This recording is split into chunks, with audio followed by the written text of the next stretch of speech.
Saludos hermanos en nuestro Señor Jesucristo y en la Santísima Virgen María. Hoy voy a compartir algunas importantes advertencias sobre quién es Francis Prevost, llamado hoy Papa León XIV. Comienzo por compartir una visión muy importante que tuvo una monja española estigmatizada, Sor Patrocinio, quien vivió durante el siglo XIX y tuvo una visión profética de una batalla entre dos leones, uno con una cruz en la frente y un segundo león que termina convirtiéndose en serpiente. La visión la tuvo el día 28 de agosto de 1835, que es el día de la fiesta de San Agustín, y ya vamos a ver por qué esto es relevante. Duró exactamente 3 horas, entre las 10 de la noche y la 1 de la mañana, y había otras hermanas de su convento que fueron testigos de lo que a ella le estaba sucediendo durante esas 3 horas. Ella veía a la Santísima Virgen María con su hijo como niño en brazos y otros doctores y santos de la iglesia. Frente a ellos, y viendo todo esto también Sor Patrocinio, un combate entre dos leones. El que tiene la cruz en la frente apenas se mueve, no está inmóvil, pero está como aletargado. El segundo león, que enfrenta al primero, comienza a sufrir una transformación. Frente a sus ojos, una especie de metamorfosis que lo lleva a convertirse poco a poco en una serpiente. En esta batalla interviene el niño Jesús, alentando al león que tiene la cruz en la frente, fijando su mirada en él, dándole fuerza y aliento. Cuando esto hace, el león de la cruz en la frente comienza a moverse y a tomar vigor. También los santos que participan en la visión alientan a este león con sus oraciones. Finalmente, la Santísima Virgen María coloca al niño Jesús sobre las espaldas del león de la cruz en la frente, quien termina venciendo al león que se ha convertido en serpiente. Algunos han rescatado esta visión que se encontraba prácticamente olvidada, atribuyendo el león vencedor a Francis Prevost, quien es hoy mundialmente conocido como Papa León XIV. Sin embargo, yo tengo una interpretación diferente. Los dos leones confrontados pueden ser León XIII y León XIV. Recordemos que fue León XIII quien fue testigo, por disposición divina, de esta discusión entre Jesucristo y Satanás, quien pedía más tiempo y más poder para destruir la iglesia, en razón de lo cual creó la oración a San Miguel Arcángel y pidió que se rezara al terminar siempre la Santa Misa. Lo que es obvio de la visión es que es la confrontación entre la iglesia y la antiglesia. León XIII representaría a la iglesia fiel a Jesucristo, al evangelio inalterado, que tiene como máxima obedecer a Dios. León XIV estaría representando a la falsa iglesia, que se hace amiga del mundo, prostituta, gran ramera, que tiene por objetivo cambiar la doctrina para llevar a muchos al infierno y llevar a cabo la máxima traición a Jesucristo, la falsa religión ecuménica universal. El león aparece en las Sagradas Escrituras en el sentido positivo y en el sentido negativo. En Apocalipsis 5:5 leemos: No llores, mira, el león de la tribu de Judá, la raíz de David, ha triunfado, de suerte que abre el libro y sus 7 sellos. Pero también vemos el león como un enemigo devorador. Primera de Pedro 5:8. Sed sobrios y estad en vela. Vuestro adversario, el diablo, ronda como león rugiente, buscando a quien devorar. Vio por tanto Sor Patrocinio una confrontación entre la iglesia del león de la tribu de Judá y la falsa iglesia del león rugiente, buscando devorar a todos los hijos de Dios. ¿Les parece exagerada esta interpretación que estoy proponiendo? ¿Quizá malvada y malintencionada de mi parte? ¿O se trata de la cruda realidad que casi nadie está dispuesto a aceptar? Muchos están diciendo, hay que darle tiempo al Papa León XIV para que demuestre que es un verdadero vicario de Cristo. No lleva sino unos días en el pontificado y ya quieren acabar con él, dicen famosos de las redes sociales. Entonces, ¿en qué me baso yo para proponer esta interpretación de la visión de Sor Patrocinio de 1835? La visión fue recibida un 28 de agosto, fiesta de San Agustín, y recordamos que Francis Prevost es agustiniano. Hay muchos indicios de que todo esto estaba cocinado, todo estaba arreglado y simplemente cumplieron un plan satánico que llevaba mucho tiempo preparando. El periódico italiano Il Foglio Quotidiano publicó el 7 de mayo pasado un mensaje de un lector llamado Vincenzo Agostini, quien escribió una carta al director para decir que, estando en el monte Athos el día de la muerte de Bergoglio, el 21 de abril, un agente de inteligencia bizantina le dijo que el siguiente papa sería León XIV. ¿Cómo podría alguien saber esto si no estaba planificado? Pero analicemos con más detalle quién es este personaje y veamos si tiene sentido darle ese voto de confianza que muchos piden, dejarlo demostrar que es un verdadero hombre de Dios. De las primeras cosas importantes que ha hecho es ofrecerse al mundo como negociador de paz, mediador en los conflictos bélicos del mundo. En diversos diarios se puede leer: cuando se cumple una semana de que fue elegido como sucesor de Pedro, León XIV ya ha marcado cuál va a ser el principal eje de su pontificado: la paz. Este jueves el Papa Prevost fue un paso más allá en su grito para frenar los conflictos abiertos en el planeta, presentándose como el mediador. Dijo Prevost: para que esta paz sea difundida, emplearé todos mis esfuerzos. La Santa Sede está disponible para que los enemigos se encuentren y se miren a los ojos. Cierro comillas. Está por verse si este es verdaderamente un hombre que quiere la paz o si en él se cumplirá la profecía de Tesalonicenses, de cuando digan paz y seguridad, entonces vendrá sobre ellos repentinamente la ruina. Me parece altamente significativo que Prevost haya reconocido que la inteligencia artificial influyó en la elección de su nombre. Varias veces y por varios medios, Jorge Mario Bergoglio había manifestado su interés por la tecnología y la inteligencia artificial, declarando en diversas ocasiones que ningún ser humano debería quedar excluido de todos los avances científicos y tecnológicos del mundo. Todo pareciera llevarnos a hacer de la tecnología un nuevo Dios y centrar nuestra esperanza en los desarrollos tecnológicos, ya no en Cristo, el Mesías, ya no en la Santísima Madre de Dios, y que la inspiración de un nombre papal ya no viene por el Espíritu Santo. A mí todo esto me huele muy mal. Están queriendo introducir nuevas idolatrías, nuevos dioses.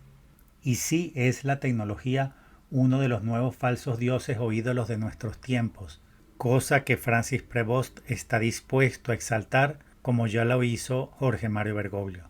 Yo estoy impresionado sobremanera de ver cómo no solamente todos los que acogían a Bergoglio ya tienen a este por papa válido, sino que incluso los que rechazaron el falso pontificado de Jorge Mario Bergoglio están acogiendo con alegría, con gozo y con mucho entusiasmo y esperanza a Francis Prevost como papa verdadero.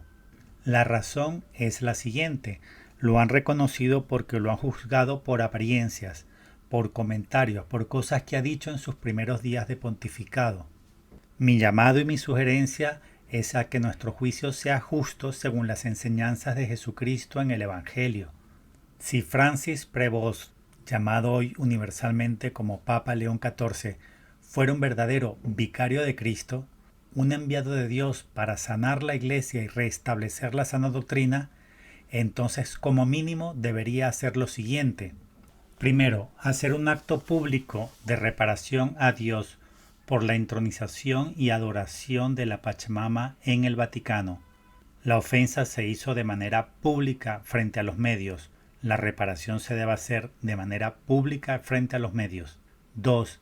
Hacer un acto público de desagravio y reparación al santo nombre de Jesucristo, confirmando que sí es Dios y anatemizando todos los insultos que le propinó Jorge Mario Bergoglio durante sus 12 años de falso pontificado, incluido llamarlo fracasado, diablo, serpiente, que se manchó, que por sus venas corría sangre pagana, que no multiplicó los panes y los peces y tantas otras barbaridades. 3. Hacer un acto público de desagravio a María Santísima, confirmando su inmaculada concepción, que sí nació sin pecado original, reparando todos los insultos y menosprecios que recibió de quien llamaban Papa Francisco, y declarar el quinto dogma mariano de María Santísima como abogada, corredentora y mediadora de todas las gracias. Cuarto, deshacer el injusto y traicionero acuerdo del Vaticano con el Partido Comunista Chino, según el cual son ellos los que designan a los obispos de China, acuerdo que fue hecho por Bergoglio y Parolin y que Prevost debería revertir. Quinto, retirar el documento traicionero y herético firmado entre Jorge Mario Bergoglio y el imán Ahmed El Tayeb en Abu Dhabi en febrero de 2019, según el cual todas las religiones son queridas por Dios. Sexto, declarar la verdad y la santidad de la Iglesia Católica, defendiendo la doctrina asociada a ella, declarando, por ejemplo, públicamente que fuera de la Iglesia Católica no hay salvación, como está establecido en el Catecismo en numerales del 845 al 848, y también ratificar el credo niceno-constantinopolitano, donde decimos: confieso que hay un solo bautismo para el perdón de los pecados. Esto significa que no hay salvación para los que rechazan a Jesucristo y la Iglesia Católica única que tiene los sacramentos que dan la vida, el bautismo, la confesión y la Eucaristía, y que no hay perdón de los pecados en el Islam, en el budismo, en el chamanismo, ni en ninguna otra religión. Séptimo, declarar públicamente que la religión universal ecuménica es la Iglesia de Satanás y la peor traición a Jesucristo. Octavo, retirar de circulación, condenar y declarar anatema Evangelii Gaudium, Amoris Laetitia, Laudato Si, Fratelli Tutti, Fiducia Supplicans y Dilexit Nos. Documentos todos de Jorge Mario Bergoglio, mal llamado Papa Francisco, y que están plagados de errores, de herejías y de principios protestantes, comunistas y masónicos. 9. Detener el malvado camino sinodal que busca destruir la Iglesia Católica democratizándola y atentando contra la sana doctrina católica bimilenaria. 10. Revertir excomunión y suspensión a sacerdotes y obispos fieles a Jesucristo perseguidos por Bergoglio por haber defendido la verdad y el Evangelio inalterado. 11. Rechazar y anatemizar la declaración pública de Jorge Mario Bergoglio de que debemos obedecer a la ONU y a los organismos internacionales. Corregir eso diciendo que debemos obedecer a Dios. 12. Dar total libertad para que cualquier sacerdote pueda celebrar la Santa Misa Tridentina o tradicional sin permiso de su obispo. Estos 12 puntos no están aquí expuestos en un orden de importancia. De hecho, este último que está como punto 12 no es menos importante que los anteriores, sino más bien uno de los más importantes. Pues como bien declaró el Papa Benedicto XVI en su libro Teología de la Liturgia, la Iglesia vive de la correcta celebración de la liturgia. Aunque la inmensa mayoría está encantada con Francis Prevost y ya lo están aclamando como santo varón de Dios y verdadero vicario de Cristo, no ha hecho ninguna de estas cosas ni ha mostrado ninguna intención en avanzar en estos caminos santos. Lo único que ha hecho astutamente es hacer declaraciones correctas en relación a Jesús y a María. Ha sido juzgado, por tanto, por apariencias, por cosas que ha dicho. No ha sido juzgado por lo que ha hecho. Jesús nos mandó a juzgar por las obras y por los frutos, no por las apariencias. Leemos en Juan 7:24, no juzguéis según las apariencias, sino que vuestro juicio sea justo. Y también es muy conocida la frase del Evangelio donde Jesús dice que es por los frutos que conoceremos los árboles buenos y los árboles malos. ¿Ya no circula el Evangelio por nuestras venas? ¿Por qué desechamos los criterios de discernimiento que nos da Jesucristo, verdadero Dios? Porque ya prácticamente todos, incluso los que rechazaron al pontificado de Bergoglio, ya tienen a este por Santo Padre y están depositadas en él todas las esperanzas. Ya lo están llamando incluso Pedro Romano, que se supone que es el Papa que va a venir al momento de la restauración de la Iglesia, con lo cual están prácticamente poniendo a Francis Prevost como el Papa restaurador que estábamos esperando. Pues yo, con el corazón en la mano, en absoluta transparencia y poniendo a Dios por testigo, afirmo lo siguiente de manera tajante: hasta que Francis Prevost no haga al menos las 12 cosas que están expuestas en esta lámina, no lo voy a considerar un papa, un vicario de Cristo, y mucho menos un Pedro Romano o un restaurador de la Iglesia. No voy a juzgar por apariencias. No me interesa lo que ha declarado ni lo que diga. Solamente voy a hacer seguimiento a sus acciones.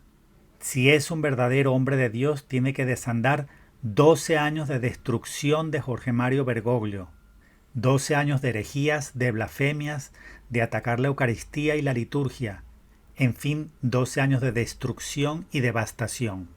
Y lamento mucho por los que tienen sus esperanzas puestas en quien llaman Papa León XIV, que lo que ha declarado en sus primeras semanas de pontificado apunta todo, como él mismo ha dicho, a continuar lo que inició Jorge Mario Bergoglio, a quien él llama Papa Francisco. Sobre dos de los temas más álgidos, ya ha declarado de manera pública y oficial Prevost que va a continuar con el camino sinodal iniciado por Francisco y también por el camino ecuménico por él emprendido. Y para que no digan que estoy calumniando al Papa León XIV, entren en la página web oficial del Vaticano, con el link que estoy compartiendo, y descarguen el documento titulado Discurso a las delegaciones ecuménicas e interreligiosas convenidas para el inicio del ministerio petrino del Papa León XIV. Según establece la doctrina católica, el único verdadero ecumenismo es traer a todos los hombres a la verdad que es Jesucristo, y a la Iglesia que es una, santa, católica y apostólica, única con la verdad plena y con los sacramentos que dan la vida.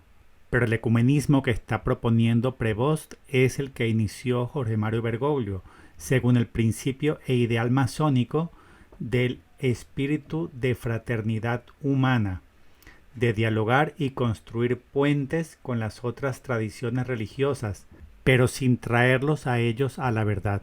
Es decir, llevar a cabo el ideal máximo de la masonería, hermanar a todos los hombres con Satanás como padre.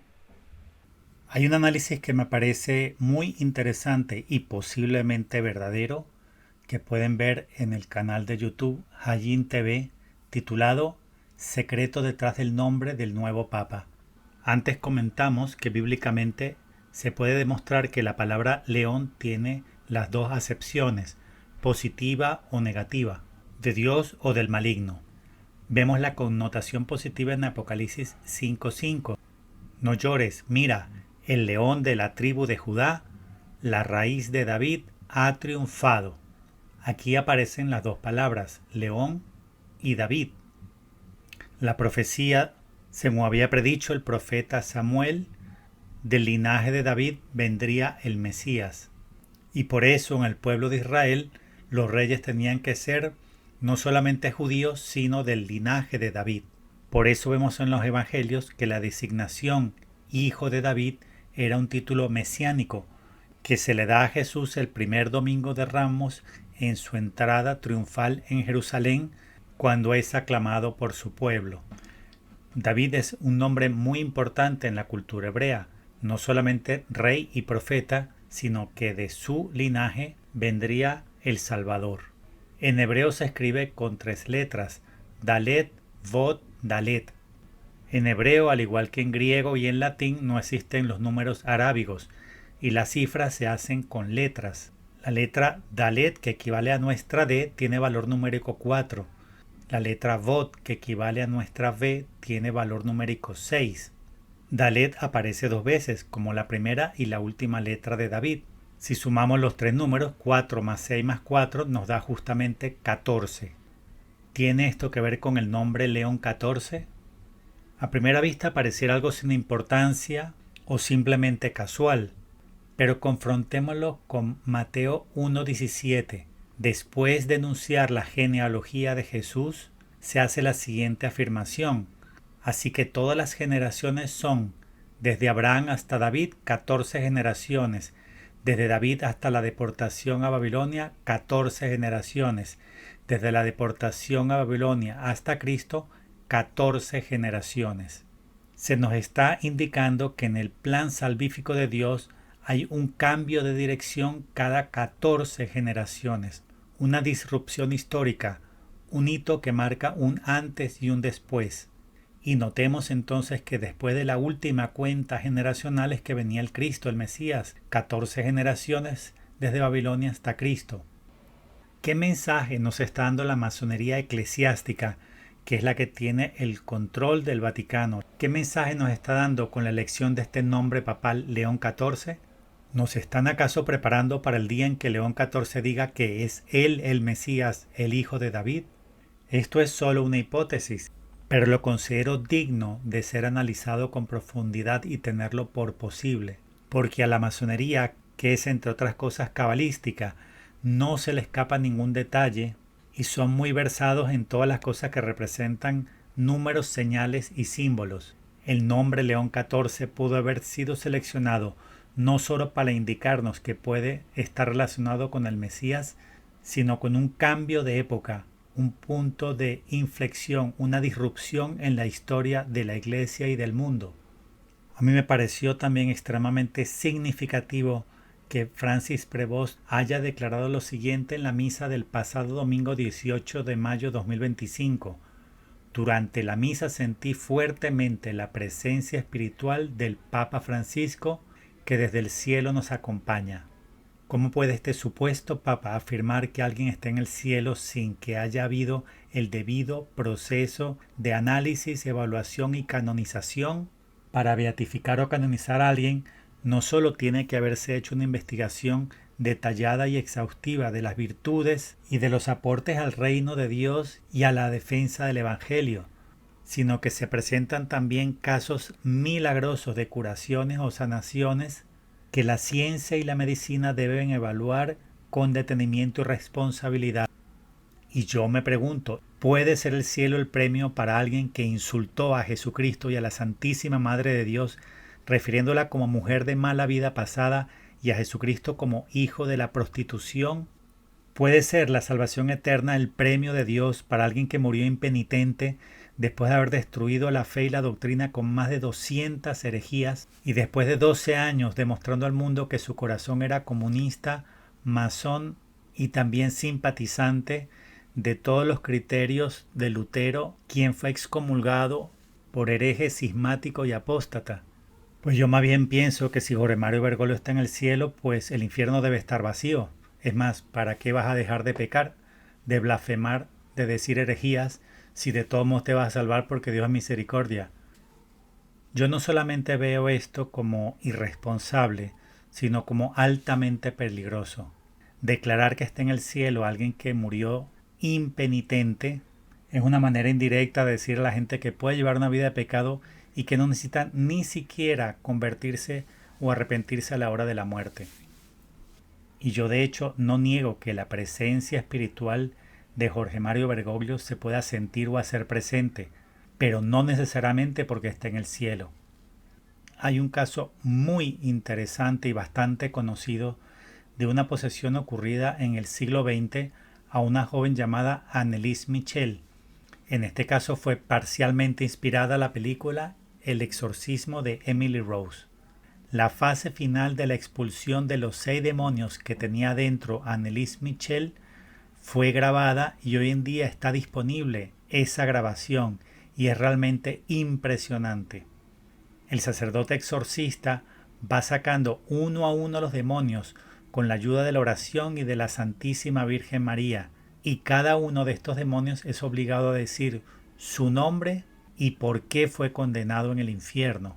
Los 6 habitantes de esta pobre mujer fueron identificados como Lucifer, Caín, Judas Iscariote, Nerón, Adolf Hitler y un sacerdote llamado Fleischmann. Desde que conocí este caso me llamó potentemente la atención el hecho de que solamente Lucifer es un ángel caído, que es lo que nosotros solemos llamar un demonio. Los otros 5 espíritus inmundos que habitaban dentro del cuerpo de Anneliese Michel eran almas humanas. ¿Cómo es esto posible? Si cada uno de los demonios decía la verdad al salir y entendemos que sí porque eran obligados a decir la verdad por la Santísima Virgen María, estaríamos concluyendo que un alma condenada al infierno puede actuar como demonio. Esto significa que si Jorge Mario Bergoglio estuviese en el infierno, y hay razones fundadas para así pensarlo, como por ejemplo la declaración del padre Paul Kramer, que confirmó que murió sin arrepentimiento. Esto nos lleva a concluir que sí se pudiera manifestar el alma de Jorge Mario Bergoglio, pero no desde el cielo, sino desde el infierno. Yo sé que a muchos les parecerá horroroso el solo hecho que yo estoy planteando esto como una posibilidad, pero como dijo el buen Dios, no hay nada oculto que no vaya a salir a la luz y que no vaya a quedar develado. Y algún día sabremos, posiblemente no muy lejano, si realmente Jorge Mario Bergoglio está en el infierno y cómo es posible que se le haya manifestado esa presencia espiritual de Bergoglio a Francis Prevost. En el video anterior titulado El tercer secreto de Fátima y su relación con el numeral 675, enfaticé sobre todo ese numeral del catecismo que profetiza ese impostor vestido de papa que proporcionaría a los hombres una solución aparente a sus problemas mediante el precio de la apostasía de la verdad. En este segundo vídeo quiero destacar un fragmento del numeral 677, que es ese que predice que la Iglesia Católica tiene que pasar por todos los pasos de la pasión de Jesucristo. El fragmento que quiero destacar es el que está aquí resaltado en color morado y dice así: el reino no se realizará, por tanto, mediante un triunfo histórico de la Iglesia en forma de un proceso creciente, sino por una victoria de Dios sobre el último desencadenamiento del mal. Los que piensan que ahora con Prevost llegó el tiempo de la restauración de la Iglesia están desconociendo las profecías del final de los últimos tiempos. La Iglesia no va a triunfar por sus propios medios. Según todas las profecías, incluidas la del Catecismo, la Iglesia se dirige hacia su aniquilación. Y es sólo después de esta aniquilación que va a ser restaurada, rescatada, resucitada por Jesucristo en su segunda venida.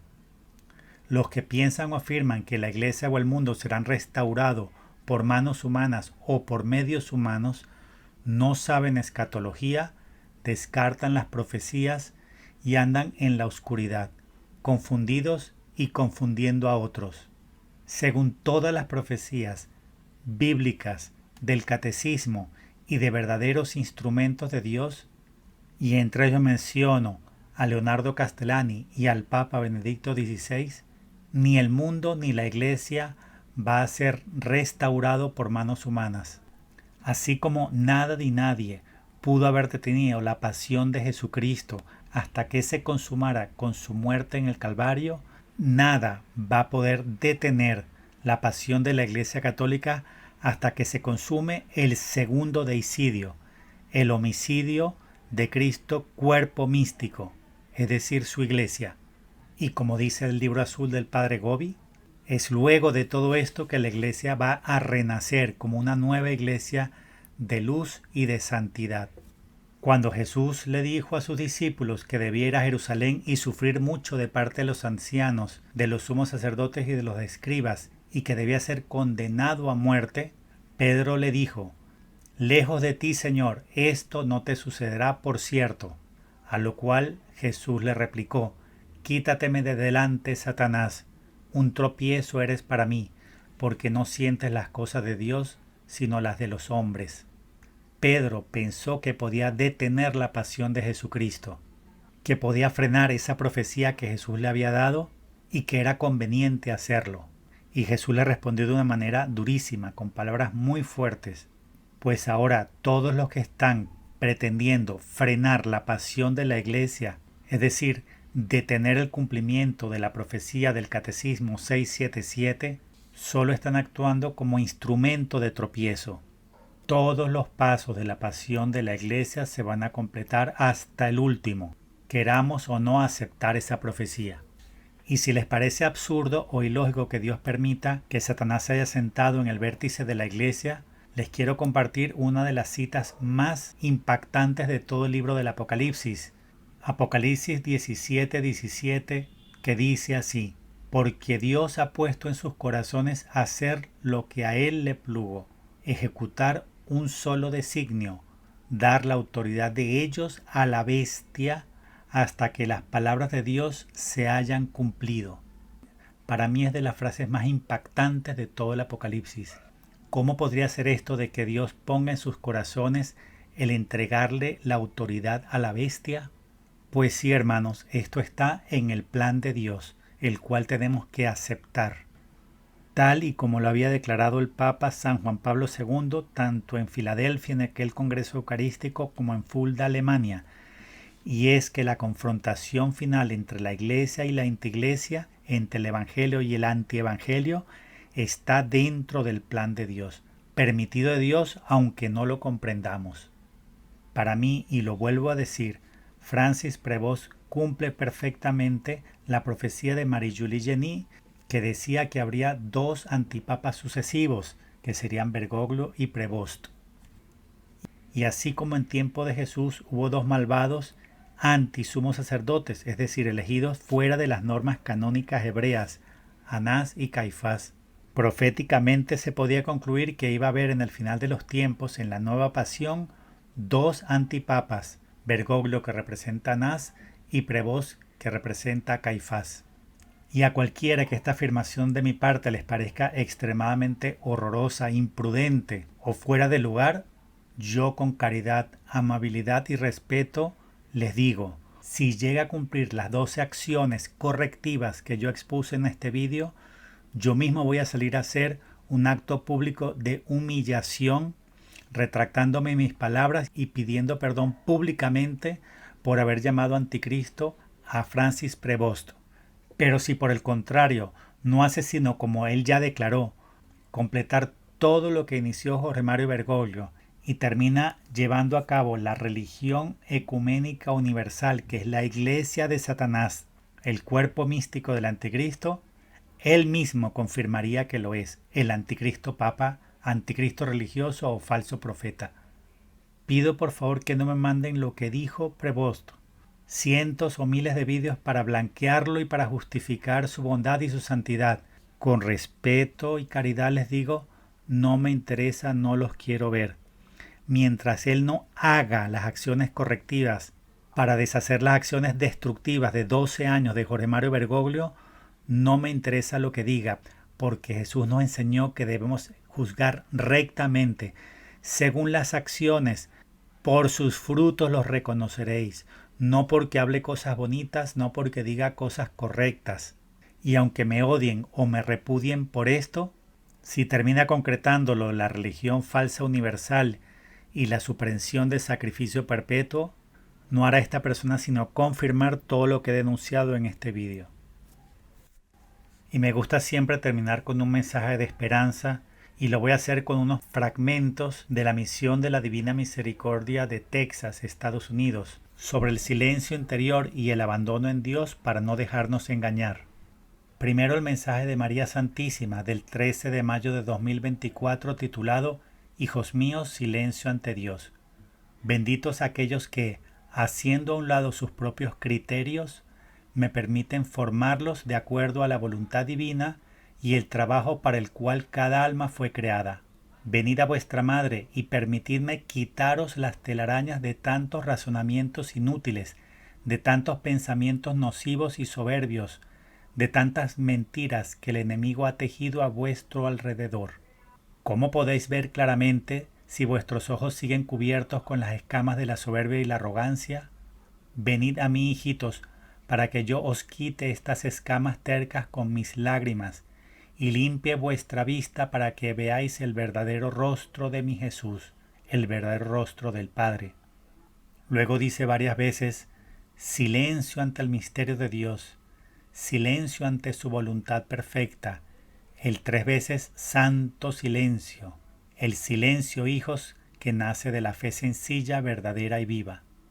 Mis pequeños, el plan del Padre está en marcha, no tengáis miedo, no os desesperéis. ¿Y cómo podéis escuchar la voz de vuestro capitán si no silenciáis vuestros pensamientos, vuestra propia voz, vuestros criterios, vuestra voluntad? La Madre Santísima nos advierte de que nuestros pensamientos, nuestra voz interior, nuestros propios criterios y nuestra voluntad son un obstáculo para poder escuchar la voz de Dios, seguirle y obedecerle. Estamos llamados a hacer silencio ante Dios para que en paz y calma de corazón podamos estar atentos a la voz de Dios. Y en el mensaje de Dios Padre del 13 de junio de 2024, titulado No os dejéis engañar. Qué dolor al ver a mis amados dando oído tantas veces a la voz del engañador en vez de a mi voz, la radiante verdad que da vida. Venid a mí en sencillez y fe, como mis hijos, y aprenderéis a reconocer mi voz de entre las miles de voces que os rodean y que quieren vuestra atención. Solo una voz es necesaria, la mía. Y por esto os pido una vez más que silenciéis vuestros corazones y mentes y voluntades para que yo os pueda hablar y mis palabras puedan ser vuestra luz y vuestra fortaleza. Y solo yo os puedo dar la luz que necesitáis y no seáis engañados. La iglesia seguirá a mi Jesús en su pasión. No olvidéis esto. Y así como mi Jesús fue abandonado y traicionado y entregado al poder del enemigo, al destructor, así también la iglesia está siendo abandonada y traicionada y pronto será entregada al poder del anticristo. Será diezmada y matada. Los poderes de la oscuridad se regocijarán y bailarán, y en su soberbia voraz se olvidarán de que yo soy Dios. Yo os digo a vosotros, hijos míos, su victoria será tan efímera como la neblina ante el fuego ardiente de mi poder. En junio del año pasado, Dios Padre nos advertía a través de Sor Amapola y esta santa misión que pronto la iglesia sería entregada al poder del anticristo, lo que ya estamos viviendo, y que será la iglesia diezmada y matada, asesinada. Esto estaba profetizado y nosotros no lo podemos detener. Lo que sí tenemos que hacer es comprenderlo, aceptarlo y hacer a cada uno lo que le corresponda, pero siempre con la total confianza puesta en Dios, que nunca pierde el control y que cuando Él disponga dará su basta. Mientras tanto nos toca permanecer en vela, en oración, cumpliendo los mandamientos y sin separarnos ni un ápice de la sana doctrina. ¿Y qué gano yo con todo esto? Del video anterior titulado Tercer secreto de Fátima y su relación con el 675 del Catecismo, lo que recibí fue palabras muy duras. Mi canal no está monetizado. Vea este video unas pocas personas o miles, no gano absolutamente nada, más que enemigos y problemas. Nunca he dicho sígueme, suscríbete a mi canal o dale like, pues no busco ser seguido. He sido más bien consistente con el mensaje de que todos debemos seguir y escuchar solamente a Dios. Entonces, ¿por qué lo hago? El 27 de noviembre de 2016 hice a un lado todos mis títulos de pregrado y de posgrado y los cambié por uno solo, Esclavo de Jesucristo en María. Fue el día de la medalla milagrosa en que me consagré al Inmaculado Corazón de la Madre de Dios. Un esclavo no vive para sí mismo, sino para su Señor, y mi Señor tiene sed de almas. Si con este vídeo y estas denuncias logro que al menos algunas personas no caigan en los encantos y engaños del Papa Anticristo y se libren de la condenación eterna, habré saciado, al menos en parte, la sed de mi Señor. Estoy consciente de que todo lo que he dicho y hecho ya está escrito en el libro de mi vida. Y vivo con la convicción de que a mí y a cualquiera le puede sobrevenir la muerte en cualquier momento. Hoy podría ser el último día de mi vida. Con la mirada puesta en Jesús y en María, continuaré con esta labor de denuncia, aunque me lleve a perderlo todo, incluso la vida. Si conservo la amistad con Dios, todo habrá valido la pena. Abrazos y bendiciones para todos, y que todo lo que hagamos siempre sea solo por y para la gloria de Dios Padre, la honra del santo nombre de Jesucristo, la salvación de las almas, la renovación de la faz de la tierra y la instauración en el mundo del glorioso reino de paz, que es el reino de los sagrados corazones de Jesús y de María. Amén.